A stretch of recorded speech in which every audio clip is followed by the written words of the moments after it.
সমস্ত ছাত্ররা হ্যাফজ সমাপন করেছেন, হাফেজ হয়েছেন, তাদেরকে তাদের মাথায় পাগড়ি প্রদান করছেন উস্তাদ মোহতারাম মুফতি আমজাদ হোসেন সাহেব। হাফেজ হাফেজ মোহাম্মদ নাহিদ ইসলাম, পিতা মুর্শেদ আলম, গ্রাম শীতলাই, উপজেলা ব্রাহ্মণপাড়া, কুমিল্লা। 2 নম্বর হচ্ছে হাফেজ আবু বকর, পিতা এনামুল, গ্রাম নিয়ামতকান্দি, মুরাদনগর, কুমিল্লা।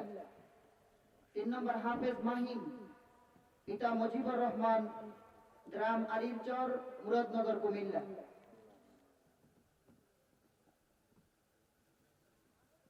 যারা হাফেজ হয়েছে হাফেজদের পিতাদেরকে সম্মানিত করা হয়েছে রুমাল তাদেরকে হাদিয়া দিয়ে।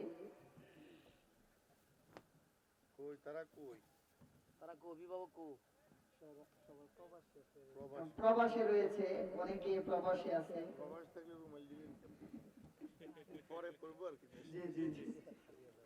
আমাদের হাফেজ ছাত্রদের কাছে দেওয়া হয়েছে।